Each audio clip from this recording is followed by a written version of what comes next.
So since Trump returned to office, U.S. China relations have grown increasingly intense. Things hit a boiling point on April 2nd when he launched a global tariff offensive. Beijing retaliated with its own punitive measures, and state media fired back with a defiant propaganda video called Never Kneeling or Never Kneeling Down. But then came a stunning twist. Last weekend in Geneva, Treasury Secretary Scott Bessent met with Chinese Vice Premier He Lifeng. What followed shocked even the American delegation. Beijing made major concessions and showed an unexpected willingness to cooperate. The speed of the breakthrough was nothing short of extraordinary.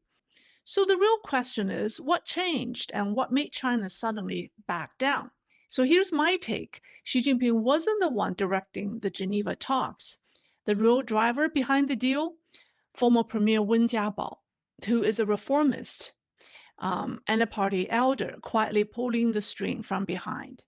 And I'll give you 3 reasons why I believe it was Wen Jiabao and not Xi Jinping who was behind Geneva. The first is that the negotiation bears Wen Jiabao's fingerprints. His influence is unmistakable. And I'll discuss that from 2 angles. One is I'll compare the 2025 negotiation team to the 2018 one during Trade War 1.0. And secondly, I will go over Wen Jiabao's vision for U.S. China trade relations. And then President Trump dropped a cryptic clue. And yes, rumor mill is spinning, and some of those whispers are worth listening to. So first things first, let's look at the negotiation team.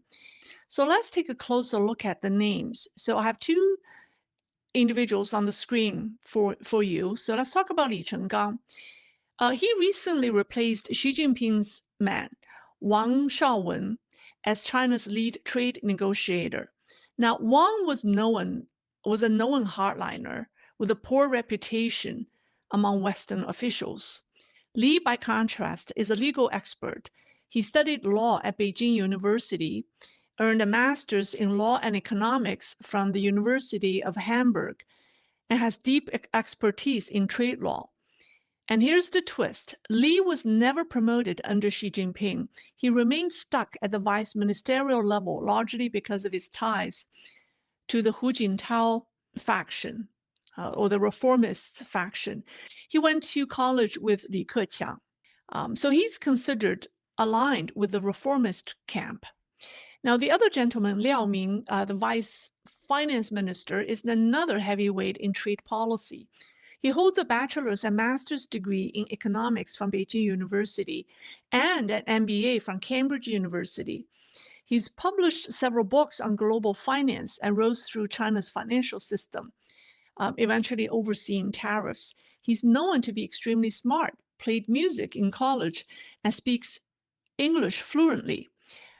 Importantly, he has no known ties to Xi Jinping's faction. So both Li and Liao are in their 50s. They're younger than He Lifeng, who's 70 years old.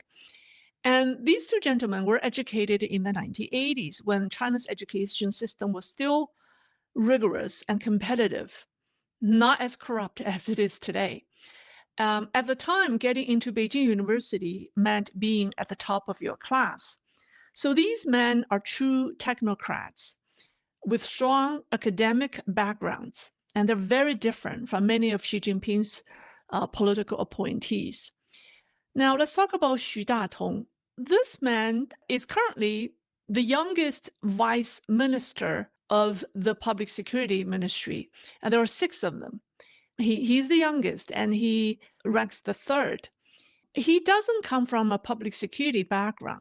He spent nearly 30 years working in Tianjin before being promoted to deputy governor and public security chief of Shanxi province. And he has no clear factional ties and was likely brought in to address the fentanyl issue. You see, while He Lifeng is a Xi Jinping loyalist, the other 3 men have no obvious links to Xi Jinping. And in the case of Li Chenggang, he's actually connected to the reformist faction. So this team is a very different lineup compared to the one led by Liu He in 2018. So let's look back at May 2018 when Liu He led a large delegation to the U.S. Who were in that group? Well, we had Finance Minister Liu Kun, Commerce Minister Zhong Shan, the governor of China's central bank, Yi Gang, and the vice chairman of NDRC, Ning Jizhe, and vice foreign minister. There's a vice foreign minister, there's a vice finance minister, and there's a vice commerce minister. So it was a high-profile lineup full of big titles. It was more political theater than pragmatic diplomacy or negotiation. It was something very Xi Jinping. At the time, the Wall Street Journal noted that most of those officials had limited experience in trade negotiations and lacked deep knowledge of trade law, which made serious progress in negotiation difficult. This time it's different. The team is much smaller, but much more competent. So the small team is far more capable and far more professional than the group China sent 7 years ago, which is why it's hard to believe that this lineup was chosen by Xi Jinping. And no, it has Wen Jiabao's fingerprints all over. And let me explain why. So now let's talk about Wen Jiabao. Wen Jiabao is part of China's reformist or opening up faction. He believes that the best way to resolve U.S. China tensions is through dialogue and not confrontation. So back in December 2003, he gave a rare interview to CNN, and that's where this picture was taken from. And the entire conversation was about trade. That interview was so important, and it was translated into Chinese and published on the website of China's Ministry of Foreign Affairs. And here's what Wen said. He said, the rapid development of U.S. China economics and trade relations benefits both countries. 15 years ago, he said, bilateral trade was only $2.5 billion. This year, it has exceeded $100 billion. So is this development only good for the U.S. and not for China? Of course not. It benefits both nations and both peoples. So that win-win outlook has defined Wen Jiabao's approach to trade throughout his entire career. In another interview in 2010, he went even further. He openly acknowledged that corruption and inflation could threaten China's long-term stability. And then he said something unheard of for a senior CCP official. And he said, freedom of speech is a necessity in every country. Now, that's a big deal, especially from someone who sat at the very top of the regime. Even though Wen disagreed with U.S. trade tactics, he offered thoughtful, logical responses and never denied China's own flaws. And this kind of honesty is rare inside the CCP. He also proposed raising the level of the joint U.S.-China Trade Commission and creating a permanent mechanism to manage trade issues. So fast forward to now, U.S. Treasury Secretary Scott Bessent described the new arrangement as the Geneva mechanism. So that was Wen Jiabao's vision coming to life. So Wen believes in solving disputes through steady negotiation and dialogue and not ideological struggle. And that's a stark contrast to Xi Jinping's zero-sum mindset. The reason the Geneva trade talks made such unexpected progress is because they were led, at least in spirit, and quite possibly in practice, by Wen Jiabao. And I'm not the only one saying this. In recent months, there have been reports saying that Xi Jinping's grip on power is collapsing, and the real control of the party has quietly shifted to three powerful party elders, and they are Hu Jintao, former president, Wen Jiabao, former premier, and Hu Deping, a reformist intellectual who is the son of Hu Yaobang. And Hu Jintao is said to be in poor health and largely symbolic. Hu Deping, while he is influential and a visionary, he lacks hands-on experience in managing the government. So that leaves Wen Jiabao as the one-party elder with the background, credibility, and the strategy to guide the trade negotiations. Now, remember, during Trump's first term, U.S.-China held round after round of talks. U.S. officials described the talks as chaotic and unpredictable. And at one point, they got mad or things got so bad that the Americans nearly walked away. And also, it was said that the very first day the Chinese delegation landed in the U.S., things blew up. The two sides argued fiercely, and it was an absolute disaster.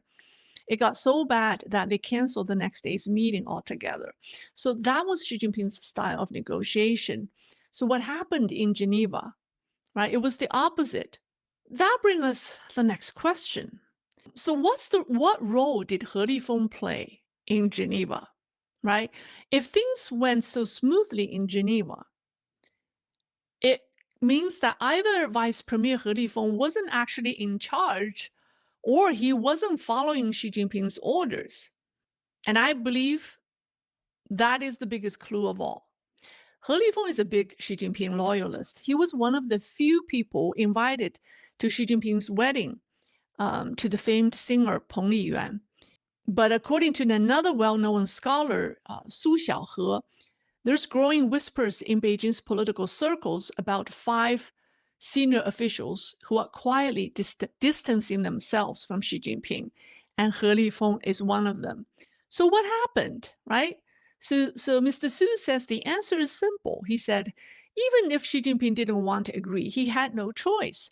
The pressure on him was overwhelming, from retired generals, PLA generals, from the reformist camp, meaning Hu Jintao and Wen Jiabao camp, and most of all, from the U.S. and from Trump. And the biggest force of all, the Chinese people. So according to Mr. Su, the reason a deal was even possible is because Xi Jinping's own loyalists have started to jump ship. They've begun siding with Wen Jiabao's reformist faction and the party elders. He said, Xi's power is being reined in, and his closest allies can feel it. That's why they're starting to shift their loyalties. Now, there's another person who's been quietly signaling that Xi Jinping may no longer be in charge. Who is that? Well, President Trump. Think about it. What was the most striking promise Beijing made in Geneva? It wasn't the tariff cuts. It was the promise to open up China. Before the Geneva talks, President Trump told reporters aboard his Air Force One that his goal in the trade war was to open China. At the time, I thought that was his wishful thinking, or that he was being too optimistic. But then came May 10th. So this is what Trump posted. We want to see, for the good of both China and the US, an opening up of China to American business. Great progress made. Okay, so there it was again, opening up of China. And he didn't stop there. On May 12th, during a press event in the Oval Office, Trump said, we have to get it papered, but they've agreed to open up China. And that same day, in an interview with Sean Hannity on Air Force One, Trump emphasized once more that the opening up of China to US business was the most exciting part of the deal. That's when it hit me. Trump wasn't bluffing. The Chinese side has clearly made a commitment to open up. But here's the thing. Now, here's the thing. For the CCP to agree to something this big is no small matter. It could only mean one of two things.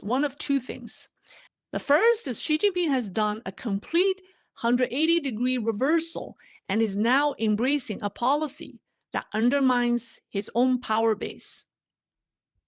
Or two, Xi Jinping is no longer the one giving orders on trade. Even if the agreement technically came with Xi Jinping's signature, the context tells us something very different. If he agreed to it, well, it's because he was forced to. Because let's be honest, if Xi Jinping were still in full control, there's no way he would agree to give the green light to something like this.